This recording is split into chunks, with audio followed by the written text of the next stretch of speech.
female genital cutting. Most commonly done before puberty, some young girls will have their clitoris completely removed to preserve their virginity. I'm a survivor of FGM. I went through FGM when I was a week old. Jaha Dukore, a young Muslim woman originally from Gambia, is a survivor of female genital mutilation and child marriage.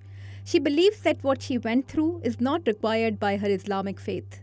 Yet FGM, as it is called, is practiced in more than 20 countries, many of them Muslim, around Africa, the Middle East and Asia.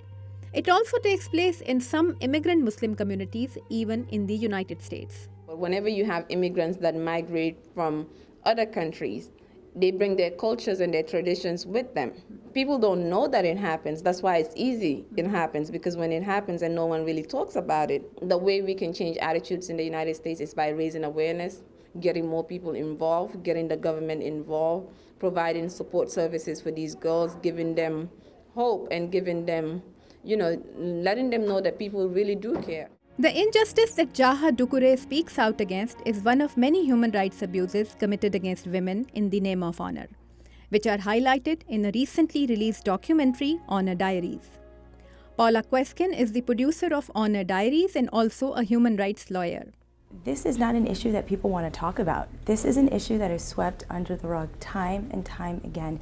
There is a paralyzing sense of political correctness, not only in the United States, but in many countries around the world, where they feel that if they're talking about issues such as violence against women that are sometimes condoned by culture or religion, then they're not allowed to talk about it.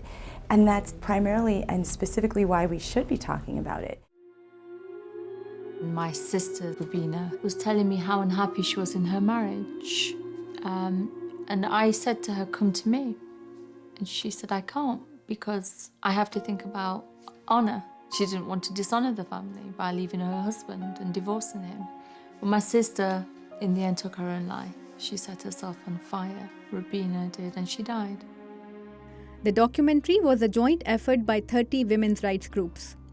Queskin says Honor Diaries is more than a movie. It is a movement to engage people all over the world. We want to have the film translated and shown all over the Muslim world. We've translated the film into Arabic, Farsi, Urdu, and we hope to have it shown and distributed as widely as possible. We're also raising monies to hopefully enact a text line and helpline here in the United States that could potentially serve as a refuge for women and girls at risk of these issues. For bringing shame to the family, her own husband cut off her nose and ears. Muzammil Hassan is accused of beheading his wife after she filed for divorce. And allegedly run down by her own father for becoming too westernized. The murder was seen as an honor killing. The producers hope the documentary will help more people break the silence and open an honest dialogue on the issue of violence against women, which they say is the first step to promote change. Tabinda Naeem, Voice of America, Washington.